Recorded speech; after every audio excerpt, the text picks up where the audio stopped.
सुशासन आणि गरिबांच्या सुरक्षा आपण त्या ठिकाणी सांगितलं। एक गोष्ट मला सांगायला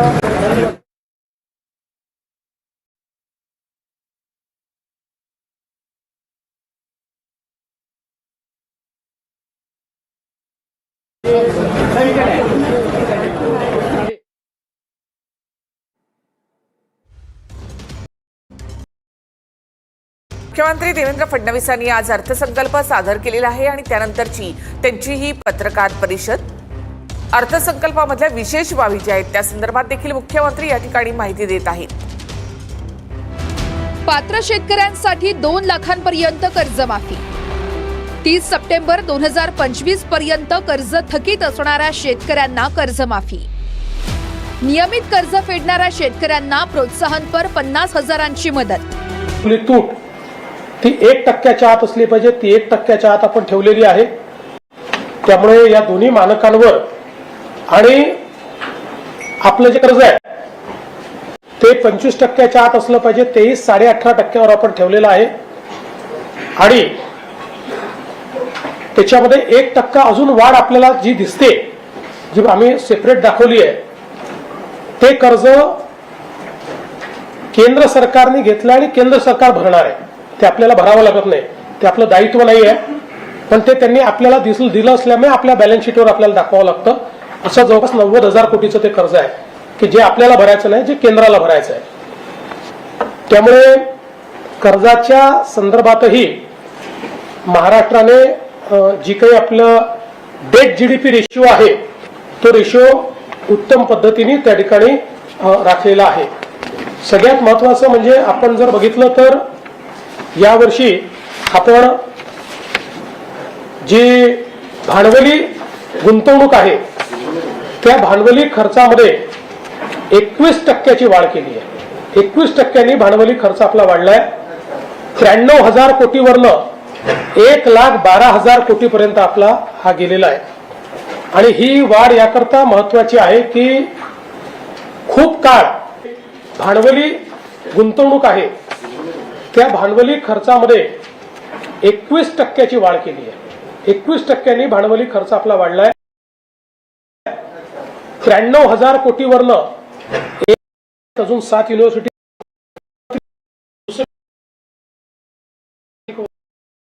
सरकारच्या वतीने मी सादर केलाय। आपल्याला कल्पना आहे की एकूण हा जो काही अर्थसंकल्प आहे हा 7,69,467 कोटी 7,69,467 कोटी रुपये इतक्या रकमेचा हा अर्थसंकल्प आहे। आणि विशेषतः आम्ही विकसित महाराष्ट्र 2047 हा जो काही एक अहवाल तयार केला होता त्या अहवालावर आधारित हा अर्थसंकल्प आम्ही तयार केलाय। अनेक वेळा आपण बघतो की वेगवेगळे अहवाल तयार होतात, ते दिशादर्शकही असतात, पण त्याचा अर्थसंकल्पाशी कुठलाही संबंध नसतो। पण आम्ही जाणीवपूर्वक हा जो काही रोडमॅप तयार केला आहे विकसित महाराष्ट्राचा, त्याच्यावर आधारित हा पहिला अर्थसंकल्प दिलेला आहे आणि त्याचे जे काही थीम्स आहेत म्हणजे 4 क्षेत्र आणि 16 उपक्षेत्र याच्यावर आधारित हा अर्थसंकल्प मांडण्याचा आम्ही प्रयत्न केलेला आहे। विशेषतः जे 4 प्रमुख स्तंभ आपण घेतले आहेत त्यात प्रगतिशील, शाश्वत, सर्वसमावेशक आणि सुशासन अशा 4 सूत्रांच्या आधारावर महाराष्ट्राचा विकास करायचा आहे। त्या दृष्टीने हे सर्व काम हातामध्ये घेण्यात आलंय। मला सांगताना आनंद वाटतो की आम्ही विधानसभेच्या निवडणुकीत दिलेल्या आश्वासनापैकी शेतकऱ्यांच्या कर्जमाफीचं आश्वासन हे या अर्थसंकल्पात पूर्ण केलेलं आहे आणि 2 लाखापर्यंतची कर्जमाफी ही आम्ही जाहीर केलेली आहे. नियमित कर्ज भरणारे जे आहेत त्यांनाही 50,000 रुपये देण्याचा निर्णय आम्ही केला आहे. या व्यतिरिक्त शेतमालाला जागतिक बाजारपेठ मिळवून देण्याकरता 10 ते 15 पिकांची एकात्मिक मूल्य साखळी तयार करणं असेल, शेतीमध्ये आर्टिफिशियल इंटेलिजन्सचा उपयोग करून जी काही त्या ठिकाणी आपलं लागत मूल्य आहे, उत्पादन खर्च आहे, तो 25% कमी आणायचा आणि उत्पादकता वाढवायची, या दृष्टीने बऱ्याच उपाययोजना या अर्थसंकल्पात आम्ही सांगितलेल्या आहेत. ॲग्रिस्टॅक आणि महाविस्तार हे जे 2 आपले प्लॅटफॉर्म तयार झालेले आहेत, यामुळे AI अडॉप्शन करता सामान्यातल्या सामान्य शेतकऱ्याला देखील अतिशय सोपं झालं आहे. कारण त्याला येईल त्या भाषेमध्ये तो प्रश्न विचारू शकेल, त्याला त्याचं उत्तर मिळेल. नुसता फोटो टाकला तरी देखील पिकाची परिस्थिती काय आहे, कीड येण्याची काय संभावना आहे, त्याकरता काय उपाययोजना केली पाहिजे, हे अतिशय प्रिसिशन पद्धतीनं शेतकऱ्याला कळू शकेल. कुठल्याही एक्सपर्टची आवश्यकता शेतकऱ्याला भासणार नाही. अशा पद्धतीनं आपण याची रचना केली आहे. 30 लाख शेतकरी आज त्याचा उपयोग करतायत. तो आपल्याला सर्व शेतकऱ्यांपर्यंत घेऊन जायचा आहे. मुख्यमंत्री सौर कृषी वाहिनीचं काम देखील अतिशय वेगानं चाललं आहे. जवळपास 4000 मेगावॅट आपण आता त्या ठिकाणी काम पूर्ण केलं आणि याच वर्षी अजून 10,000 मेगावॅट म्हणजे 13 ते 14,000 मेगावॅटपर्यंत यावर्षी आपण पोचू आणि मग आपण सर्व शेतकऱ्यांना दिवसा वीज ही त्या ठिकाणी देऊ शकू. एक अजून महत्त्वाचा निर्णय जो अर्थसंकल्पात आम्ही घेतला आहे तो म्हणजे स्वर्गीय गोपीनाथ मुंडे अपघात सानुग्रह अनुदान हे आतापर्यंत केवळ शेतकऱ्यांना लागू होतं. आता ते शेतमजुरांनाही लागू करण्याचा निर्णय हा आपल्या सरकारच्या वतीने घेतलेला आहे. सिंचनाच्या क्षेत्रातही अनेक अत्यंत भरीव अशा प्रकारच्या गोष्टी आज आपण या माध्यमातून सांगितलेल्या आहेत. आणि विशेषतः सगळ्याच क्षेत्रामध्ये डिजिटायझेशन आणि AIचा उपयोग हा करण्याचा आपला प्रयत्न आहे, जेणेकरून खर्च योग्य पद्धतीने होईल आणि परिणाम देखील मोजता येतील. अशा पद्धतीने आपण हे काम करतो.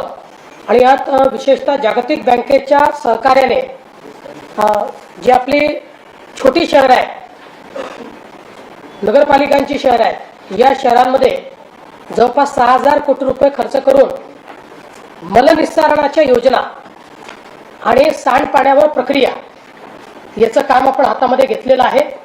टप्प्याटप्प्याने 100% कव्हरेज हे आपल्याला त्याचं करायचं आहे. त्याची योजना आपण जाहीर केलेली आहे. आणि त्यासोबत इतर नदीजोड प्रकल्पांच्या सोबत सगळ्यात महत्त्वाचा जो काही आपण या ठिकाणी सांगली कोल्हापूरचा जो प्रकल्प केला आहे त्या दोन्ही शहरातले पुराची समस्या तर समाप्त होईलच, पण हे सगळं पुराचं पाणी पश्चिम महाराष्ट्र आणि मराठवाड्यातल्या दुष्काळी भागाकडे आपण वळवतो आहोत. त्याकरता आपल्याला जागतिक बँकेने पैसे दिलेले आहेत. त्यामुळे सिंचनाच्या क्षेत्रातही खूप भरीव काम, मग ते आपल्याला माहिती आहे नळगंगा वैनगंगा जी आपली योजना आहे ती योजना असेल किंवा इतर योजनांच्या माध्यमातून आपण हे करतोय. विशेषतः महिलांच्या संदर्भात आपण जी माझी लाडकी बहीण योजना सुरू केली होती, तर अनेकांनी अर्थसंकल्पापूर्वी या योजनेचं काय होणार, ही सुरू राहणार की बंद होणार, अशा चर्चा केल्या होत्या. पण योजना आम्ही सुरू ठेवलेली आहे, ती आम्ही सुरू ठेवणार आहोत. आणि त्याकरता सगळं आवश्यक तो निधी आपण दिलेला आहे. शेतकऱ्यांच्या मोफत वीज करता देखील आत्तापर्यंत 32,000 कोटी खर्च केले आहेत. यावर्षी 20,000 कोटी अजून आपण खर्च करतो आणि ती योजना देखील आपण सुरू ठेवणार आहोत. राज्यात आत्तापर्यंत 37 लाख लखपती निधी आपण केले आहे. यावर्षी 25 लाख आपल्या बहिणींना लखपती निधी करण्याचा आपला प्रयत्न आहे. युवांच्या संदर्भात देखील आपल्याला माहिती आहे की एज्युसिटीची आपण स्थापना केलेली आहे. त्या 5 युनिव्हर्सिटीज तिथे आल्या आहेत, अजून 7 युनिव्हर्सिटीज येणार आहेत. 1 लाख मुलं हे त्या ठिकाणी शिकू शकतील अशा पद्धतीची याची रचना आहे. आणि या सगळ्या युनिव्हर्सिटीज QS रँकिंगमधल्या पहिल्या 500च्या आतल्या युनिव्हर्सिटीज आता तर 100च्या आतल्याच आलेल्या आहेत आपल्याकडे. आणि साधारणपणे या सगळ्या युनिव्हर्सिटीजमध्ये एलिजिबल असलेली जी आपली मुलं आहेत 100पैकी 8च मुलं शिकू शकतात. खर्चामुळे शिकू शकत नाही, विजामुळे शिकू शकत नाही. आता त्यांची कॅम्पसेस आल्यामुळे आपल्या मुलांना त्या ठिकाणी शिकता येईल आणि परदेशात त्याच युनिव्हर्सिटीत जे शिक्षण ते घेतात त्याच्या 1/4 पैशामध्ये त्यांना या ठिकाणी शिकता येईल अशा पद्धतीची ही आंतरराष्ट्रीय स्तराची व्यवस्था आपण केलेली आहे. आणि महिमासारखी एक संस्था आपण स्थापन करतो की ज्यातनं परदेशातल्या नोकऱ्यांकरता मुलांना तयार करणं असा आपला एक प्रयत्न त्या ठिकाणी आहे. स्टार्टअप इकोसिस्टीमला जास्त डीप करण्याकरता आपण एक फंड ऑफ फंड तयार केलेला आहे, ज्यामध्ये आपण स्टार्टअपची कॉम्पिटिशन घेतल्यानंतर जे स्टार्टअप्स स्केलेबल आहेत त्यांना जी काही वित्त आहे ते आपण उपलब्ध करून देणार आहोत. आपल्या कामाचे जे असतील अशा स्टार्टअप्सला 25 लाखापर्यंतचं काम हे आपण थेट त्या ठिकाणी देणार आहोत. त्यामुळे मला असं वाटतं की युवांकरता एक मोठा त्याचा फायदा होईल. 75,000 अजून नोकऱ्या देण्याचा आपण निर्णय या ठिकाणी घेतलेला आहे. आणि खेळांच्या संदर्भात देखील मिशन लक्षवेध याचा उल्लेख मी केलाय. सांस्कृतिक वारशाच्या संदर्भात छत्रपती शिवरायांचे जे काही युनेस्कोचे 12 किल्ले आहेत त्यांचं जतन संवर्धन असेल किंवा इतरही ज्या काही महत्त्वाच्या घोषणा आहेत त्या घोषणा आपण यामध्ये केल्या आहेत. मी पुन्हा सांगून जास्त वेळ त्यामध्ये घेणार नाही. हे वर्ष विशेषतः आपल्याला कल्पना आहे की महात्मा ज्योतिबा फुलेंचं 200वे जयंती वर्ष आहे. संत गाडगेबाबांचं 150वे जयंती वर्ष आहे. आणि त्यासोबत 14 तळ्याचा जो सत्याग्रह झाला त्यालाही 100 वर्ष पूर्ण होत आहे. आणि म्हणून समता आणि समरसता वर्ष म्हणून त्या क्षेत्रामध्ये वेगवेगळी कामं करण्याचा निर्णय आपण घेतलाय. अनुसूचित जातीकरता अनुसूचित जमातीकरता देखील आपण वाढीव तरतूद यामध्ये केलेली आहे. विशेषतः जी आपण स्वयंची योजना चालवतो त्याच्यामध्ये म्हणजे ज्यांना हॉस्टेलमध्ये ॲडमिशन मिळत नाही त्यांना आपण निर्वाह भत्ता देतो. या निर्वाह भत्त्यामध्येही भरीव वाढ ही आम्ही त्या ठिकाणी करतो आहोत. कारण आपण 2017 साली हा सुरू केला, त्यानंतर तो आपण काही रिवाईज केला नव्हता, त्यामुळे तोही आपण भरीव पद्धतीने वाढवतो. आणि आपण बिरसा नावाची एक योजना सुरू करतो ज्यामध्ये आदिवासी मुलांचे स्टार्टअप्स हे आपण त्या बिरसाच्या माध्यमातून त्या ठिकाणी त्याला प्राधान्य जे आहे ते देणार आहोत. आता आपण जर बघितलं तर विशेषतः मला या गोष्टीचा आनंद आहे की पायाभूत सुविधा क्षेत्रामध्ये अनेक आपण अनाउन्समेंट या ठिकाणी केल्या आहेत. पण त्यात 1000 पर्यंतची जी गावं आहेत लोकसंख्येची, अर्थात 2011ची लोकसंख्या आपण पकडली आहे कारण तोच आता बेस आहे आपल्याकडे, अशी सगळी गावं ही कॉन्क्रीटच्या 12 रोडनी जोडायची असा कार्यक्रम आपण हाती घेतलाय. पहिल्या टप्प्यात 4,500 कोटी रुपये वर्ल्ड बँकेने आपल्याला त्याकरता दिले आहेत आणि टप्प्याटप्प्याने सगळी गावं आपण त्या ठिकाणी जोडणार आहोत. यासोबत बाकीही आपण जी महत्त्वाची त्या ठिकाणी रस्ते आहेत त्या रस्त्यांचा एक कार्यक्रम हा आपण घोषित केला आहे. मेट्रोच्या संदर्भातली सगळी माहिती दिलेली आहे आणि महाराष्ट्रातले सगळे रस्ते चांगले व्हावे याकरता आपण एक कार्यक्रम हातामध्ये घेतला आहे. उद्योगांच्या संदर्भात देखील सगळी माहिती आपल्याला दिलेली आहे. एक महत्त्वाची चा प्रयत्न आपला आहे की महाराष्ट्रामध्ये जर आपल्याला 33% वनाच्छादन तयार करायचं असेल, जो आपण असं म्हणतो की सस्टेनेबिलिटी करता 33% वनाच्छादन असलं पाहिजे. आज महाराष्ट्रामध्ये 21 ते 23% ते आहे.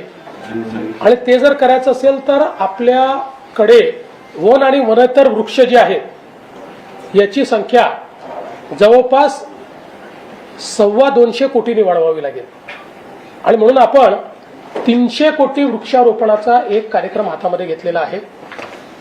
पुढच्या 7 वर्षात आपण हा कार्यक्रम पूर्ण करू. पण हा कार्यक्रम आखत असताना त्यातनं रोजगार निर्मिती पण झाली पाहिजे, पर्यावरणाचाही नीट त्याच्यात समतोल राहिला पाहिजे. याकरता अतिशय शास्त्रशुद्ध पद्धतीनं एकेका ॲग्रो क्लायमॅटिक झोनचा विचार करून सर्वात कमी वृक्षाच्छादन कुठे आहे त्याचा विचार करून तिथे किती करता येईल, कुठे जंगल वाढवता येईल, कुठे जंगलेतर करता येईल, असं एक मोठं मिशन हे आपण हातामध्ये घेतलेलं आहे. विशेषतः यावर्षी एक बाब चिंताजनक आहे.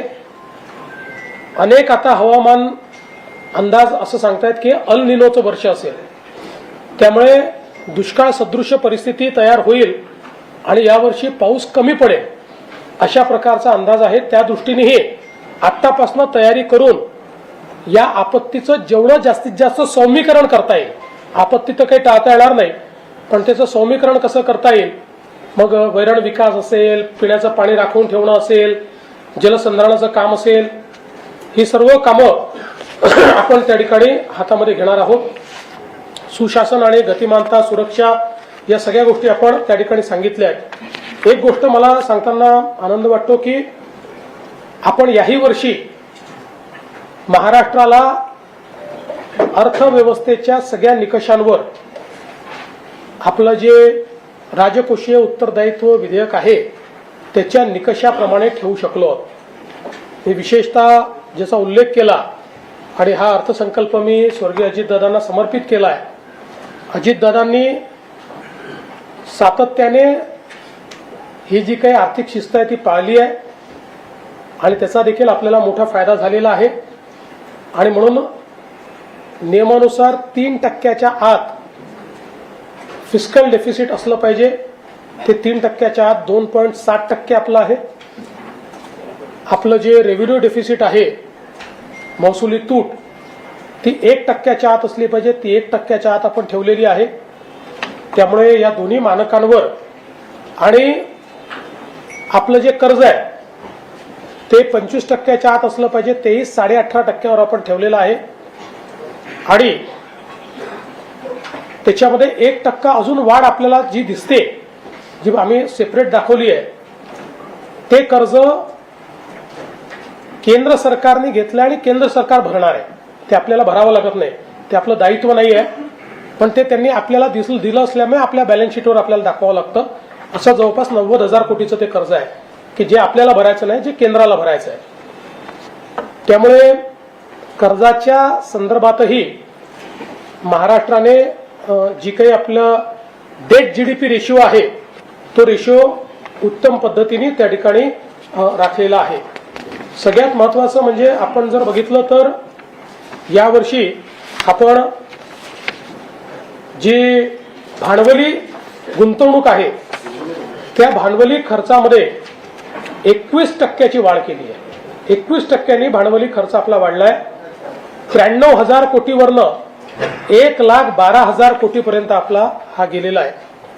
आणि ही वाढ याकरता महत्वाची आहे की खूप काळ आपण 30,000 ते 40,000 कोटी रुपये भांडवली खर्च करत होतो. तो मागच्या काळात वाढवत 75,000 कोटी रुपयांपर्यंत नेला, 90,000 कोटी रुपयापर्यंत नेला आणि आता 1,00,000 कोटीच्या पलीकडे भांडवली खर्च नेण्यात आपल्याला यश मिळालेलं आहे. आपल्याला कल्पना आहे की आपल्या अर्थव्यवस्थेचा विकासाचा दर देखील केंद्र सरकारपेक्षा यावर्षी जास्त आहे. केंद्रीय अर्थव्यवस्था 7.3% वाढली आहे, आपली 7.9% त्या ठिकाणी वाढली आणि आपला नॉमिनल ग्रोथ रेट हा तर 10%च्या वर त्या ठिकाणी पाहायला मिळतो आहे. विशेषतः आपण याहीपेक्षा जास्त आपला ग्रोथ रेट राहिला असता, पण कृषीच्या संकटामुळे, पावसामुळे, भरपूर पाऊस पडला त्यामुळे कृषीचा जो आपला विकास दर आहे तो कमी झाल्यामुळे तो 7-8% अपेक्षित होता, तो 3-3.5% झाल्यामुळे त्याचा एक थोडासा फटका हा आपल्यावर पडलेला आहे. एक गोष्ट मला आपल्या लक्षात आणून द्यायची आहे, सहज एक स्टॅटिस्टिक्स म्हणून सांगतो की आत्ता जी आपली अर्थव्यवस्था आहे ही $566 बिलियन म्हणजे 51 लाख कोटी रुपयाची आपली अर्थव्यवस्था आहे.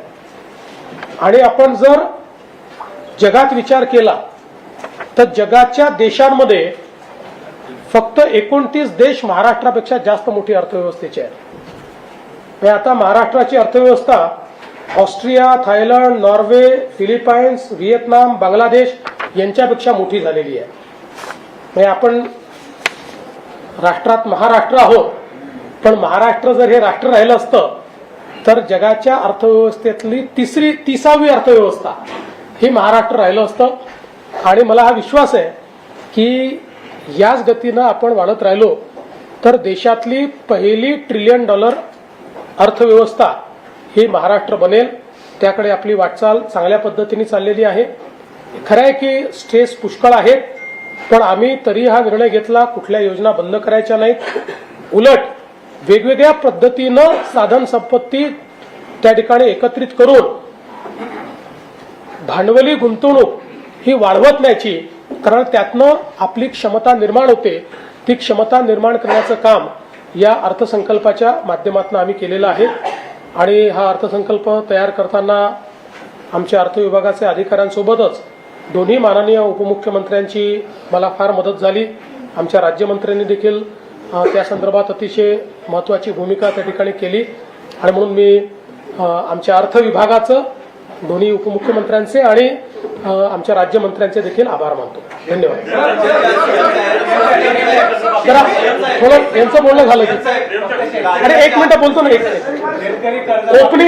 ओपनिंग तर उद्या बाबा, थांबा ना जरा, एवढी आहे ना असतो सांगतो. घोषणा केली ना खरं म्हणजे आज अर्थसंकल्प मुख्यमंत्री आणि अर्थमंत्र्यांनी सादर केलेला आहे. आजच्या या पत्रकार परिषदेला उपस्थित मुख्यमंत्री महोदय आहेत, आपल्या उपमुख्यमंत्री सुनेत्राताई आहेत, राज्यमंत्री आहेत, बावनकुळे आहेत, ओपी गुप्ता आहे, ओपी आमचा प्रमुख. त्याशिवाय काय चालणार नाही. आणि सर्व पत्रकार मित्रांनो, खरं म्हणजे आजचा हा अर्थसंकल्प आपले उपमुख्यमंत्री आणि आमचे सहकारी अजितदादांच्या दुःखद निधनानंतर पहिला अर्थसंकल्प आहे. या अर्थसंकल्पावर देखील दुःखाचं सावट आहेच. आणि मागे देखील अधिवेशनाच्या पत्रकार परिषदेमध्ये सुरुवातीच्या त्यांची आठवण काढली. मुख्यमंत्री महोदयांनी देखील आम्ही आणि अर्थसंकल्प मांडण्यामध्ये देखील त्यांचा विक्रम होता. त्यांना मी भावपूर्ण श्रद्धांजली अर्पित करतो. आणि मी त्या पत्रकार परिषदेत सांगितलं होतं की मुख्यमंत्री देवेंद्रजी अर्थसंकल्प मांडतील अर्थमंत्री म्हणून, आणि ते अतिशय अर्थशास्त्रज्ञ, अर्थतज्ञ बोललो होतो मी, कारण त्यांना राज्याच्या आर्थिक घडीची नीट ओळख आहे. त्यांनी बजेटवर पुस्तकावर लिहिले ना, बजेट म्हणून म्हणालो अर्थसंकल्प कसा असावा, कसा वाचावा आणि कसा समजावा. पूर्ण वाचलं. त्यात PhD झाली आपण. आणि आमची PhD नको. तर खरं म्हणजे देवेंद्रजींनी आज अर्थसंकल्प जो मांडला त्याच्यामधून त्यांची अभ्यासवृत्ती, एक विजन असलेला अर्थमंत्री, दूरदृष्टी असलेला अर्थमंत्री त्यांच्यातला आपल्याला दिसलेला आहे. आणि म्हणून मी देवेंद्रजींचं देखील मनापासून मी स्वागत करतो, अभिनंदन करतो.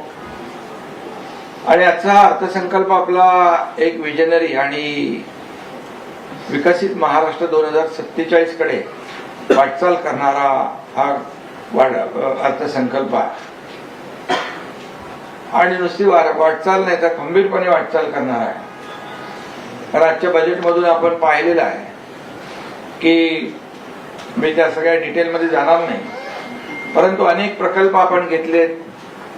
काही लोकांना वाटलं होतं की आता काय अर्थसंकल्प असणार, लाडक्या बहिणी योजनेमध्ये पैसे खर्च झाले, इतर योजनांमध्ये पैसे खर्च झाले, आता योजना बंद होणार, मग कामं कशी होणार.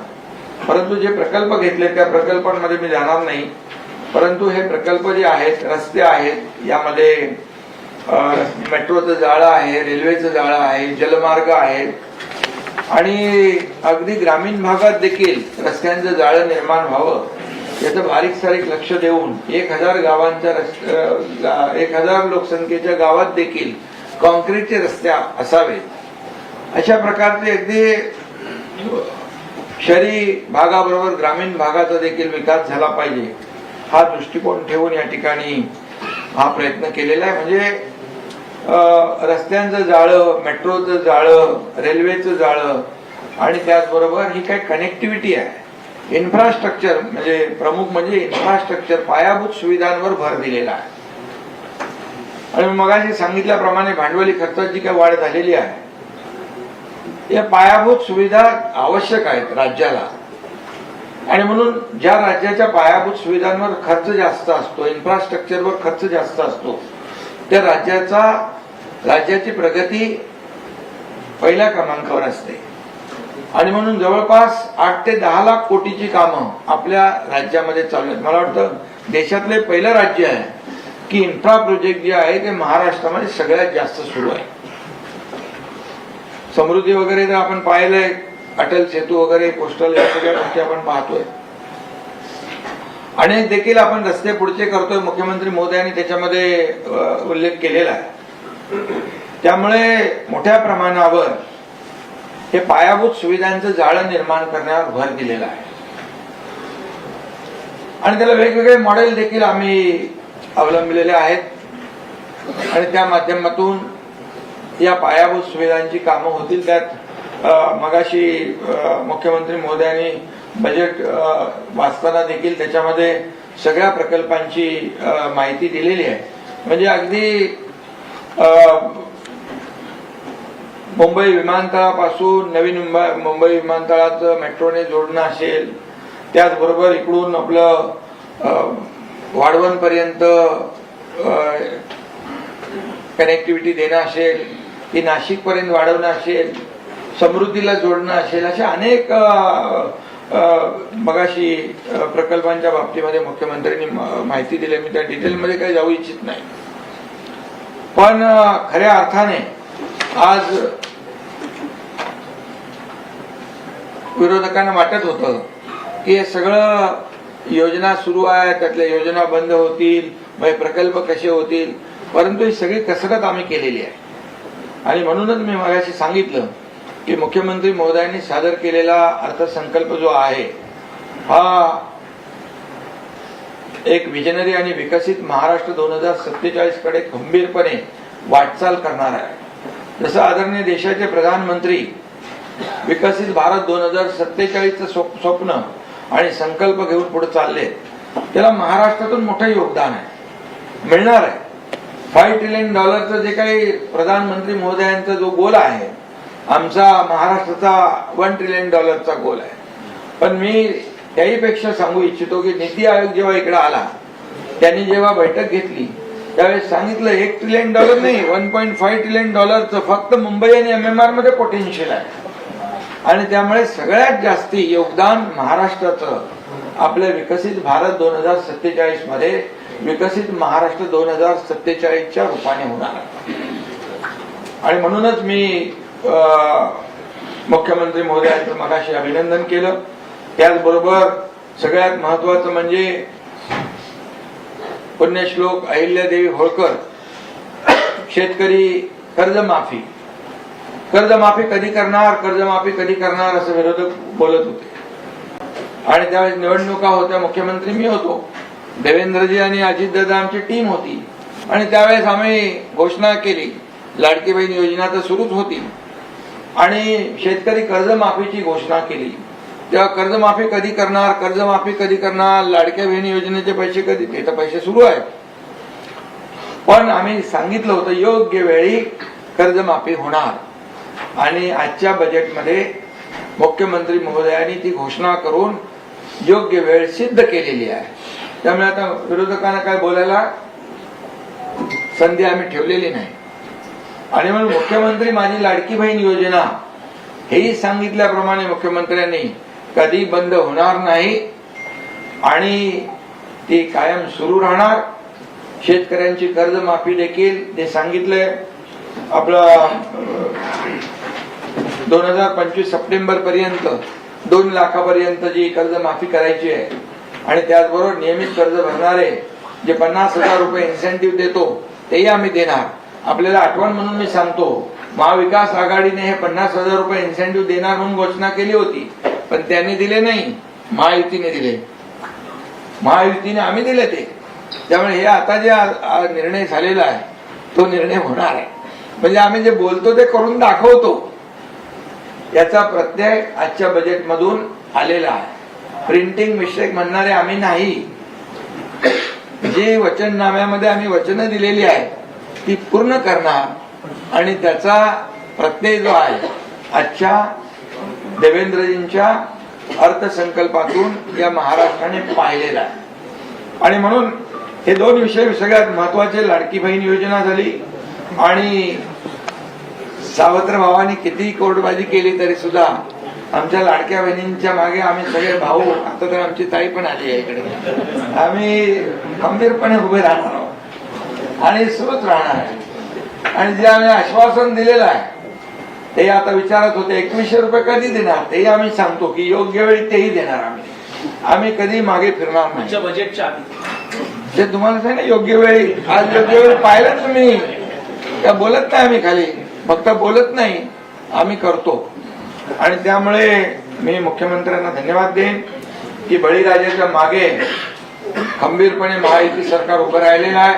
आम्ही नेहमी भाषणात सांगायचो, कर्जमाफी असो, लाडकी बहीण योजना असो किंवा इतर ज्या सुरू केलेल्या योजना कधी बंद होणार नाही. आणि आम्ही हेही सांगायचो, शासनाच्या तिजोरीवर पहिला अधिकार हा बळीराजाचा आहे आणि तो आज सिद्ध करून या ठिकाणी महायुती सरकारने दाखवलेला आहे. त्याचबरोबर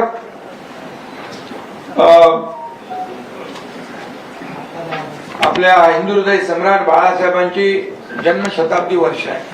मुख्यमंत्री महोदयांनी तेही सांगितलं की पहिला टप्पा झालाय, दुसरा टप्पा जो आहे तो लवकरच पूर्ण होईल, त्यालाही कुठं काही कमी पडणार नाही.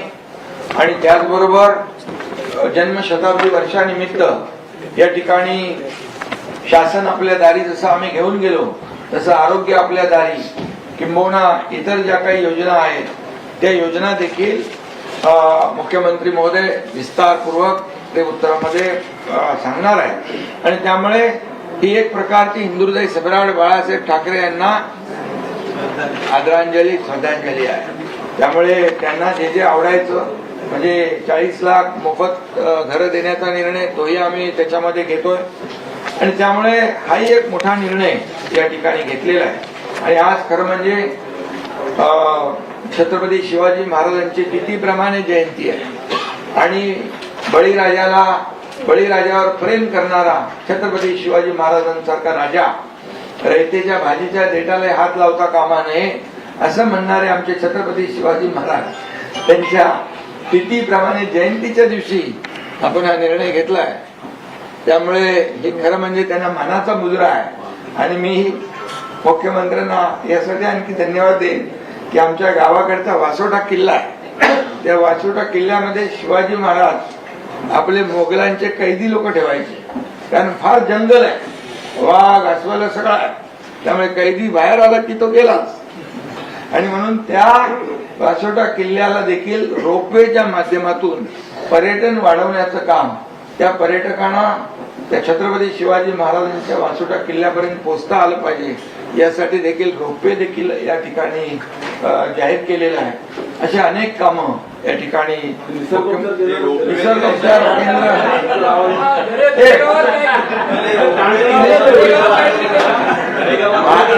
मी तर दरेक गावात जातोच, इतरांनी पण आलं पाहिजे. तुमचा पत्रकारांचा ताणतणाव कमी करण्यासाठी तुम्हाला आणि तुम्हाला घेऊन जाऊ. तुम्हाला नक्की आवडेल ते, पण तुम्हाला म्हणजे त्या सेंटर मध्येच राहावं लागेल. रात्री बाहेर पडता कामा नये. इकडे येईल ना. अरे बाबा, माझा मुलगा डॉक्टर आहे. मी डॉक्टर नसलो तरी ऑपरेशन करतो. पण तुमचं कल्याण नाही म्हणा. छोट मोठं असेल तर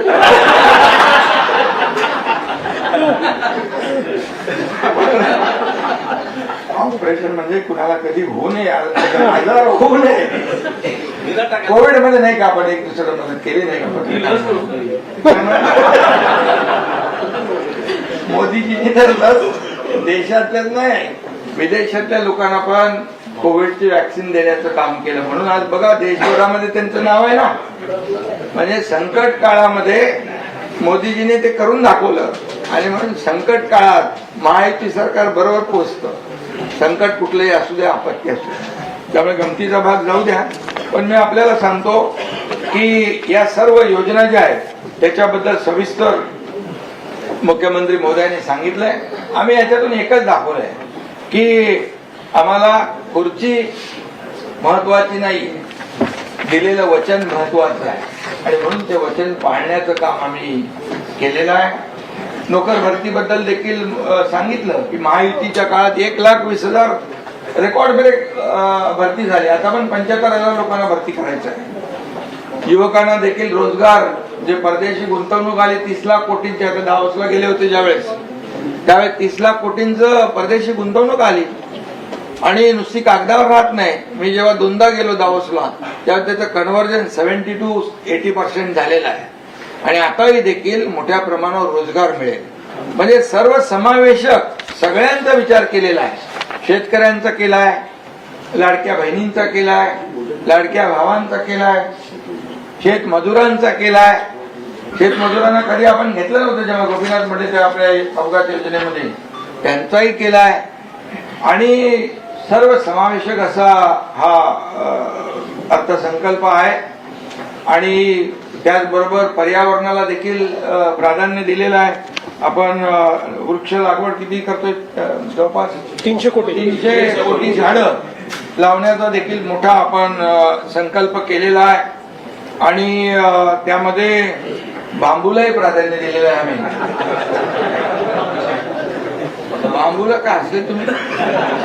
अरे बांबू सगळीकडेच लागतो. बांबूला प्रधानमंत्री मोदयांनी काय म्हणाले? बांबू हे अभी बास नाही, बांबू हे घास आहे. आणि म्हणून बांबूची लागवड महाराष्ट्रामध्ये मोठ्या प्रमाणात आपण करतोय. कोणाला कुठे लावायचं नंतर बघू आपण. पण बांबूच्या बाय प्रॉडक्ट जे आहे, बँगलोर सारखा, हसू नका, बँगलोर सारखा एअरपोर्ट बांबूच्या माध्यमातून झालाय. गोव्याचा बांबूच्या माध्यमातून झालाय. Parliament house. आणि त्यामुळे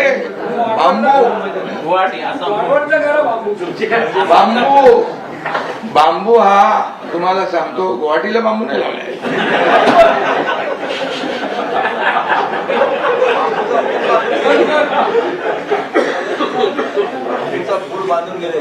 आणि तुम्हाला सांगतो बांबू काय म्हणजे आमचा मगाशी आपला काय त्यांचं ना बांबूवाला आपला आशा पटेलला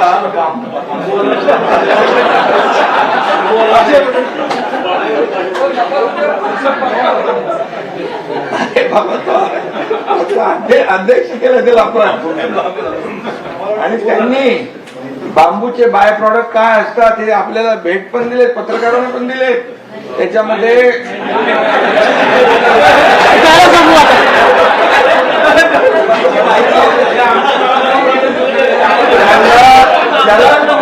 ज्याला मिळाले नसतील त्याला द्यायला सांगतो.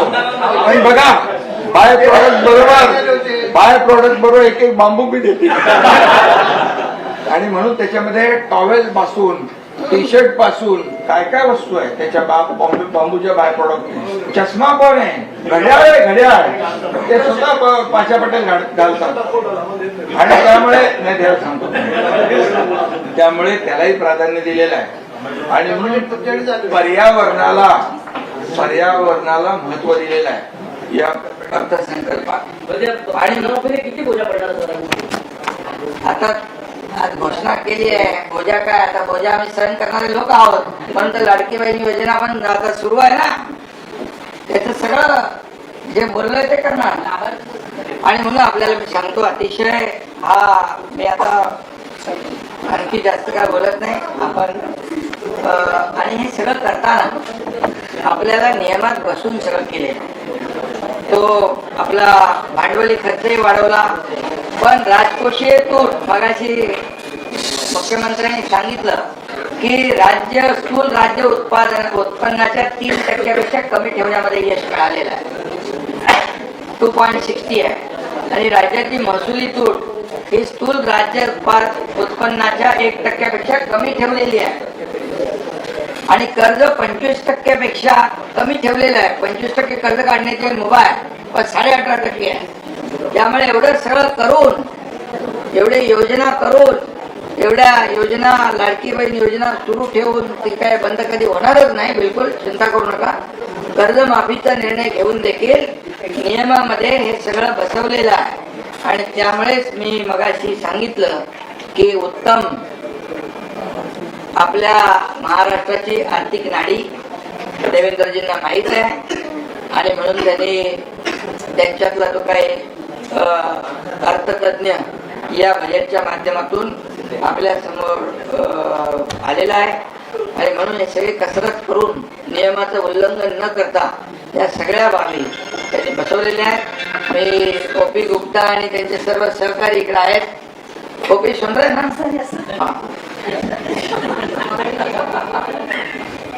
नाही त्यांचे सगळ्यांची मेहनत आहे. लाडकी बहीण योजनेच्या वेळेस देखील त्यांनी फार हे केलं ना. आणि आता देखील या सर्व आपल्या फायनान्सच्या सर्व अधिकाऱ्यांचं मनापासून मी अभिनंदन करतो. मनापासून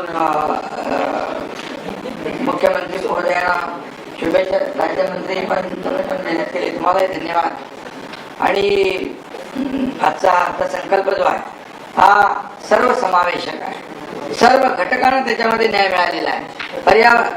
पत्रकारांना पण आहे. आणि तुम्ही हे घ्या ना, आपली गुप्त आहे, गुप्त. आता तुम्ही वाहन खरेदी करायला गेलात ना, इलेक्ट्रिक नाही बघा, इलेक्ट्रिक तुम्ही आता इलेक्ट्रिक व्हेकल विकत घ्यायला गेलात ना, तुम्हाला 30% सवलत. तुम्हाला आता टोल मध्ये सवलत दिली की नाही आम्ही? टोल नाके. अरे मुंबई एंट्री पॉइंट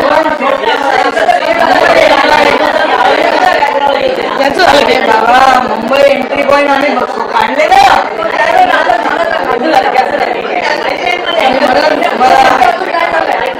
तुम्हाला जे जे काय पाहिजे ते तुम्ही मुख्यमंत्र्यांकडे निवेदन द्या. सगळ्यांना मी धन्यवाद देतो. आणि हा अर्थसंकल्प गोरगरीब सर्वसामान्य लोक, आम्ही सर्वसामान्यांचं सरकार म्हणतो ना, म्हणून सर्वसामान्याच्या आयुष्यामध्ये चांगले दिवस आले पाहिजे, त्याचं जीवनमान उंचावलं पाहिजे. या झोपडपट्टीमध्ये राहणाऱ्या लोकांना देखील चांगली घरं मिळाली पाहिजे, याचा देखील समावेश केलेला आहे. आणि क्लस्टर असेल, जॉईंट व्हेंचर असेल, या सर्व आणि अनधिकृत बांधकामाला पूर्णपणे फुल स्टॉप. संरक्षण फुल स्टॉप. अनधिकृत बांधकाम बंद. आणि म्हणून जे झालेलं आहे, झोपडपट्ट्यांमध्ये राहणाऱ्या लोकांना चांगली गरज. ज्या तुम्ही तिकडे जुन्या चिखलवाडीमध्ये परवा मी चाला वाटून आलो, 120 फुटाच्या घरात राहत होते लोक. क्लस्टर निर्णय घेतल्यामुळे 585च्या घरात राहतात ते. आपलं पराक्ष आहे ना, त्यांनी बांधलंय एवढा क्वालिटी घर.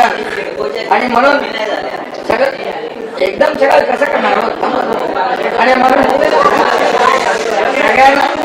सगळ्यांना मनापासून धन्यवाद. मनापासून मी आपल्याला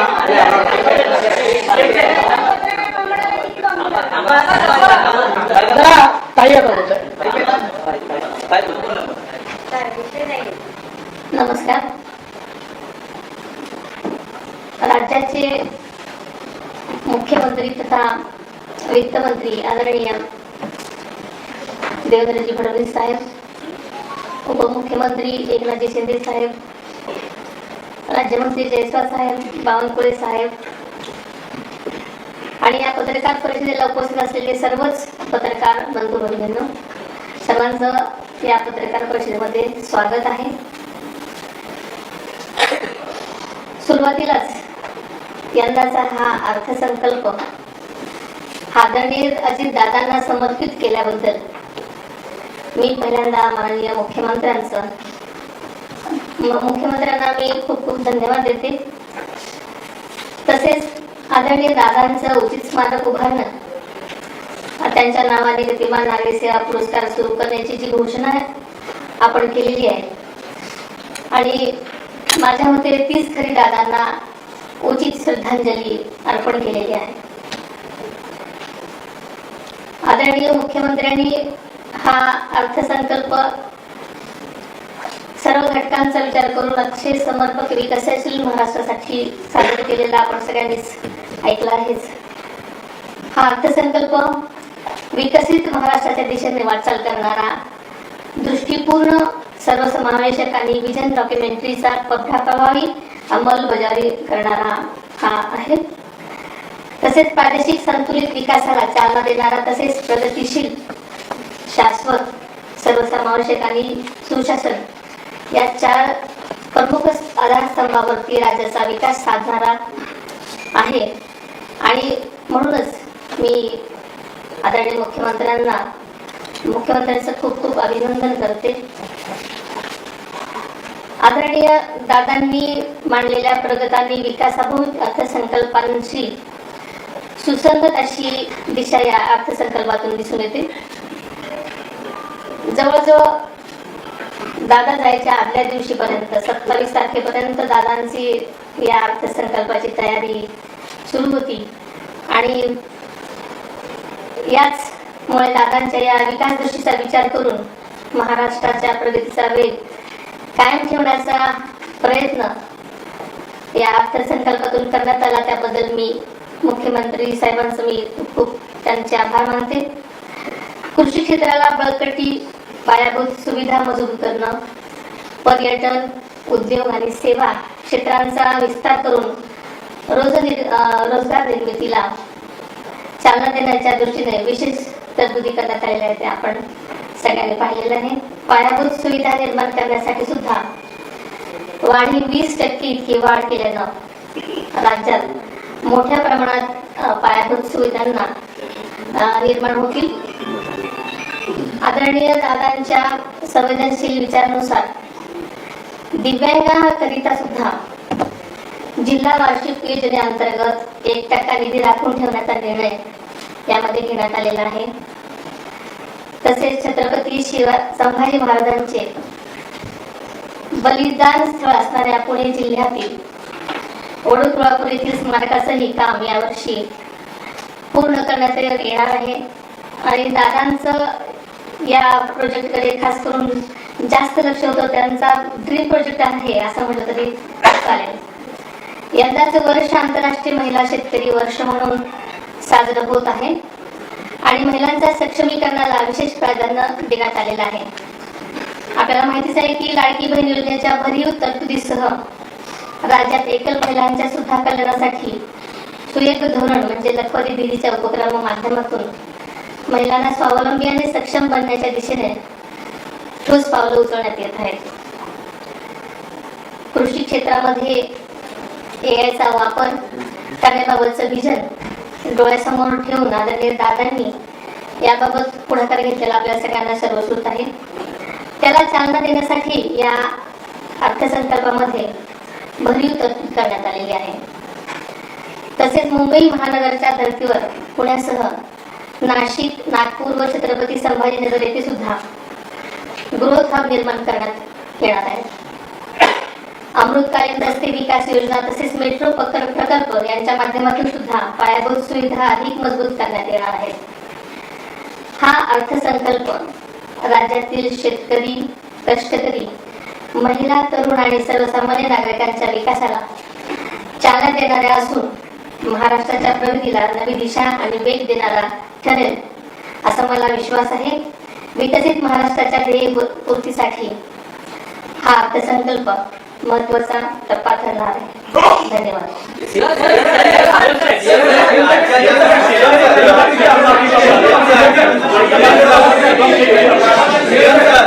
कर्जमाफीच्या संदर्भात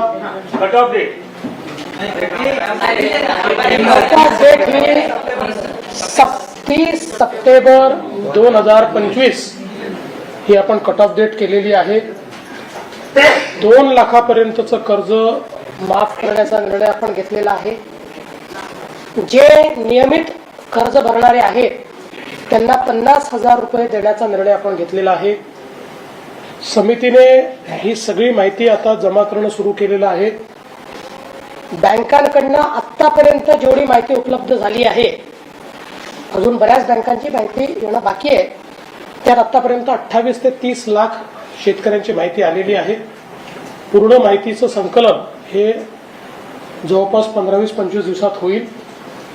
हे कर्जाचे अकाउंट्स आहेत आणि साधारण अंदाज असा आहे की 20-1 लाख अकाउंट्स हे ज्यांनी नियमित भरलेलं आहे, ज्यांना आपल्याला 50,000 रुपये द्यावे लागणार आहे, असं त्याचा अंदाज आहे. त्यामुळे नाही, काही त्याला अल्पभूधारक वगैरे अजून तरी काही आपण असं कुठला त्याचा निर्णय केलेला नाही. साधारण आपण नेहमी करताना 2 हेक्टर पर्यंतचा करतो, त्यामुळे अल्पभूधारक नाही, बहुभूधारकही त्याच्यात येतात. पण त्यातही अजून जास्तीत जास्त लोकांना ती कशी मिळेल असा आमचा प्रयत्न असणार आहे. रेस्ट्रिक्टिव्ह आम्ही जात नाही आहोत, जास्तीत जास्त कसा मिळेल. त्यामुळे पूर्ण माहिती आली की एक्झॅक्ट तुम्हाला नंबर आम्ही देऊ. आणि साधारणपणे आमचा प्रयत्न असा आहे की आपल्याकडे आता ॲग्री स्टॅक आहे. ॲग्री स्टॅकमध्ये आपण फार्मर ID तयार केलेला आहे. कारण जुन्या सगळ्या कर्जमाफींमध्ये आम्हाला वारंवार हा प्रश्न निर्माण होतो की बँका कुठले अकाउंट देतात हे अनेक वेळा व्हेरीफाय करायला आपल्याकडे काही फारसा सोर्स नसतो. म्हणून ॲग्री स्टॅक आणि आधार ऑथेंटिकेटेड त्या ॲग्री स्टॅकला जॉईंट असलेलं अकाउंट, अशा पद्धतीनं त्याचं आर्किटेक्चर आम्ही तयार करणार आहोत. एकदा कदाचित त्याला 1-1.5 महिना वेळ लागू शकतो, एखाद महिना, पण एकदा हे आर्किटेक्चर जर आपण नीट केलं तर जे खरे शेतकरी आहेत ते सगळे त्याच्यामध्ये कव्हर होतील. आणि पूर्वी जसा आपल्याला अनुभव आलेला आहे की कधीतरी 10-12 वर्ष, म्हणजे असंही आपण पूर्वी बघितलं आहे, 10-12 वर्षापूर्वी बंद झालेले अकाउंट देखील काही बँकांनी आपल्याला दिले आणि आपल्याकडनं त्यातनं पैसे घेतले आहेत. तर आपली कर्जमाफी बँकांकरता नाही आहे. कर्जमाफी बँकेच्या अकाउंटमध्ये पैसे जावे याकरता नाही, शेतकऱ्याला त्या ठिकाणी पुन्हा एलिजिबल होता व्हावं, त्याच्या नावाने कर्ज असू नये याकरता आहे. आणि म्हणून बऱ्यापैकी थोडं सायंटिफिक पद्धतीनं करण्याचा आमचा हा प्रयत्न आहे.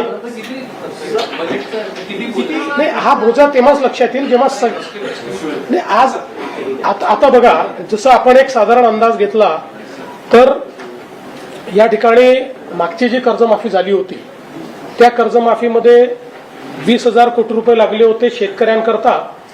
आणि मग त्याच्यानंतर जे 50,000 रुपये द्यायचं सांगितलं होतं ते तर काही त्यावेळेस सरकारने दिले नव्हते. मग शिंदे साहेबांचं सरकार आल्यानंतर आम्ही दिलं होतं, त्यावेळेस आम्हाला जवळपास 15,000 कोटी रुपये त्याकरता लागले होते साधारणपणे.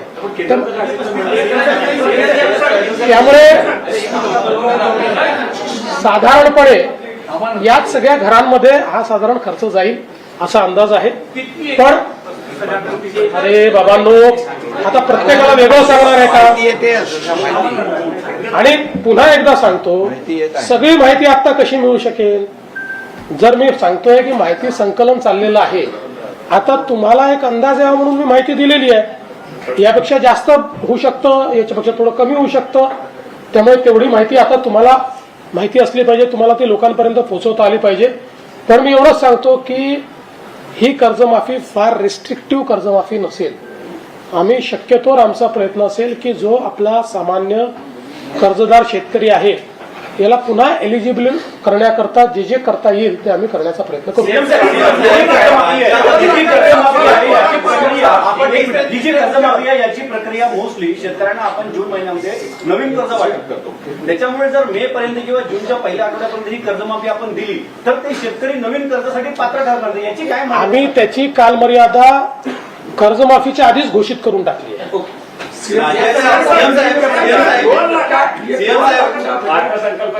क्या ऑनगोइंग प्रोजेक्ट समर्पित था क्या, क्योंकि पुराने जो प्रोजेक्ट्स थे उनको जल्दी से जल्दी पूरा करना क्या सरकार की प्राथमिकता रही है? देखिए, आज महाराष्ट्र का 7,69,437 करोड़ का बजट हमने पेश किया है.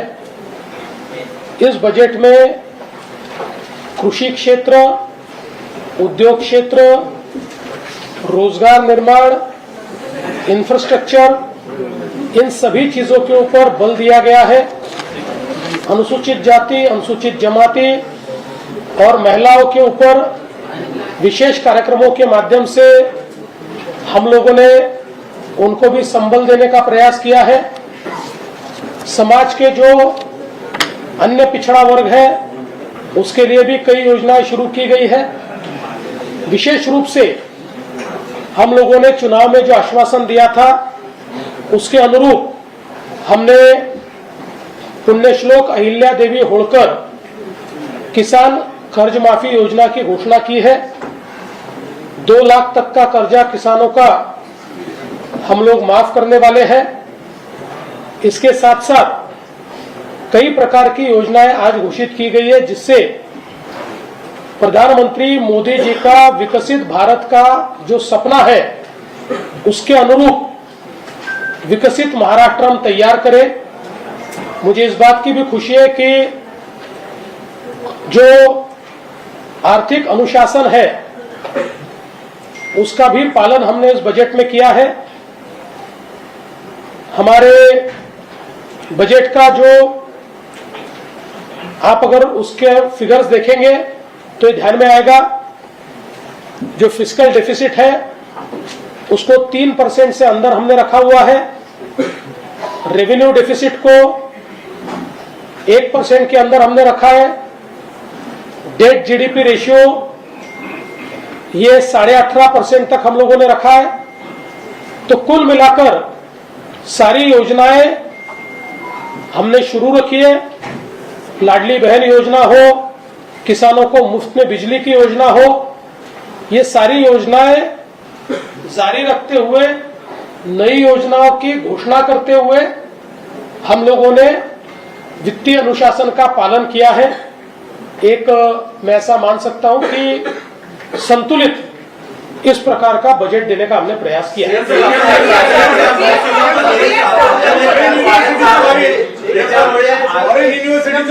उत्पन्न आणि खर्च याचं सांगड घालण्यासाठी तुम्ही काय नेमकी आर्थिक उपाययोजना करणार? मला असं वाटतं की मुळामध्ये आमचा प्रयत्न हा आहे की आपल्याला महसूल वाढ मोठ्या प्रमाणात करता आली पाहिजे. आणि जसं मी सांगितलं की महसूल वाढीचा कल हा महाराष्ट्रात देशापेक्षा जास्त मागच्या वर्षी आपण रजिस्टर केलाय. आणि आपल्याला कल्पना आहे की अर्थव्यवस्थेला गती जर द्यायची असेल आणि जीडीपी ग्रोथ करून टॅक्स कलेक्शन वाढवायचं असेल तर पायाभूत सुविधा क्षेत्रामध्ये गुंतवणूक वाढली पाहिजे. अभूतपूर्व वाढ, आजपर्यंतची महाराष्ट्राच्या इतिहासातली सगळ्यात मोठी वाढ 21% वाढ ही आपण पायाभूत सुविधा क्षेत्रात केलेली आहे. त्यामुळे मला असं वाटतं की निश्चितपणे ताण आहेच, पण तरी देखील तो सहन करत बजेट आम्ही बॅलन्स केलाय.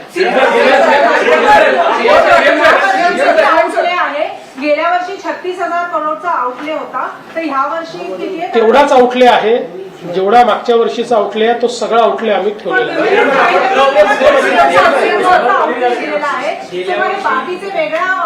असं आहे की आपल्या काही योजनांचा आउटले हा नियोजन विभागाच्या अंतर्गत आपण ठेवतो. त्यामुळे नियोजन विभागात काही आउटले असतो, काही त्या विभागात आउटले असतो. आदिवासी विभागाचा निधी कापला गेला होता त्याला तो परत देणार का? सामाजिक न्याय विभागाचा निधी कधीही वळवलेला नाही. पुन्हा एकदा समजून घेतलं पाहिजे. अनेक वेळा आम्ही सांगितलं तरी कोणीतरी प्रत्येक वेळी तीच बातमी लावतं. त्यामुळे पुन्हा स्पष्टपणे सांगतो, नियम असा आहे, वैयक्तिक लाभाच्या योजना त्या विभागाच्या अंतर्गतच दाखवाव्या लागतात. आदिवासी शेतकरी, आदिवासी महिला, शेड्यूल कास्ट शेतकरी, शेड्यूल कास्ट महिला यांच्या जितक्या वैयक्तिक लाभाच्या योजना आहेत त्या हेडखाली दाखवाव्या लागतात. म्हणून मागच्या वर्षी माननीय अजितदादांनी बजेट मांडत असताना स्पष्टपणे सांगितलं होतं की लाडकी बहीण योजना ही वैयक्तिक लाभाची योजना आहे. त्यामुळे ज्या अनुसूचित जातीच्या किंवा जमातीच्या लाडक्या बहिणी आहेत त्यांची तरतूद आम्ही त्या विभागातच दाखवतो आणि त्याकरता त्या विभागाची तरतूद किती वाढवली आहे हे देखील दादांनी मागच्या ह्याच्यात सांगितलं होतं. तरी दर 2 महिन्यांनी मला न्यूज पाहायला मिळते की समाज कल्याण मधले पैसे वळवले, आदिवासी कल्याण मधले कुठलेही पैसे वळवलेले नाही.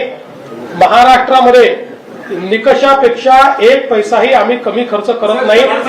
कधी जर अशी पद्धत आली तर शेवटी ते पैसे रिकूप करू. पुढच्या काळामध्ये जाहीर झालेल्या कर्जमाफीले 6,000 कोटी रुपये अजून द्यायचे आहेत. त्याच्यासाठी मागच्या वेळी 500 कोटी गेलेत. ही कर्जमाफी ह्या कर्जमाफी होणार का? आणि दुसरा एक प्रश्न आहे की ऍग्रिकल्चरसाठी नेमकी तरतूद यावर्षी किती केली? आपण जे सांगितलं त्या संदर्भात मागच्या वर्षी म्हणजे जे काही कोर्टाने एक निर्णय दिला होता आणि आमची जी कर्जमाफी होती पहिली त्यातले काही लोक राहून गेले अशा पद्धतीचा जो निर्णय होता त्याच्यावर आधारित आम्ही घोषणा केली की त्या सगळ्यांना आम्ही द्यायला तयार आहोत आणि आम्ही त्यांना अर्ज करायला सांगितला. लक्षात असं आलं की त्यातले 15 ते 20% लोक अर्ज करायला त्यांनी केला, ते अस्तित्वात आहेत. जे अस्तित्वात होते त्यांची कर्जमाफी आम्ही केली.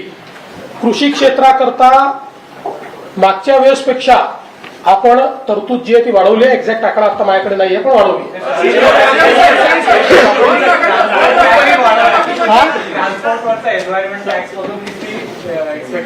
नाही, आपण ट्रान्सपोर्टचा टॅक्स तो फारच नॉमिनल वाढवलाय.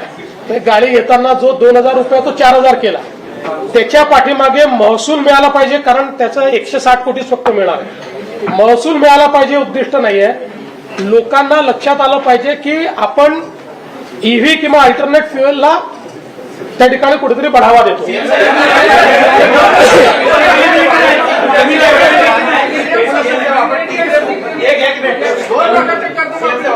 मुख्यमंत्री आहात.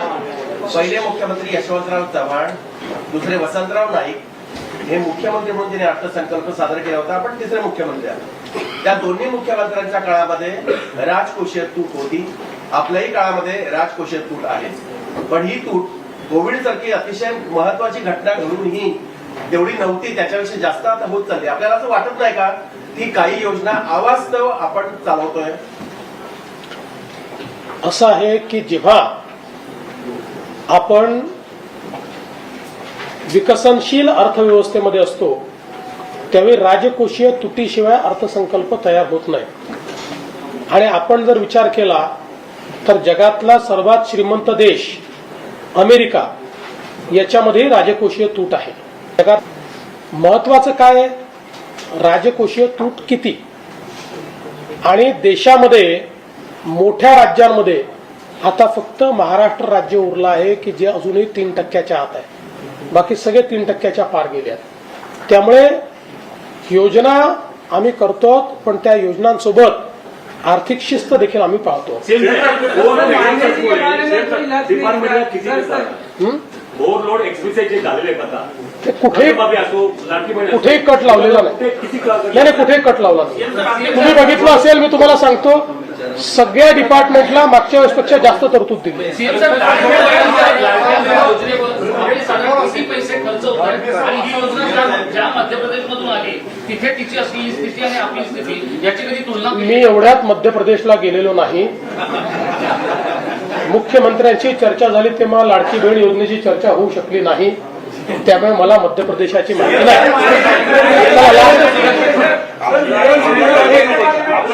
आपलं कर्ज जे आहे ते 11 लाख कोटीच्या पुढे गेलेलं आहे. यावर्षी आपण 6 लाख कोटी किंवा पुढच्या वर्षी आपण 6 लाख कोटीचं कर्ज घेणार आहे, जे आतापर्यंत सर्वात जास्त आहे. आपण यावर्षी नवीन योजना किंवा नवीन स्कीम प्रोजेक्ट अनाऊन्स केले, हे लाडक्या बहीण आणि तत्सम योजनांचं खरीद आहे का?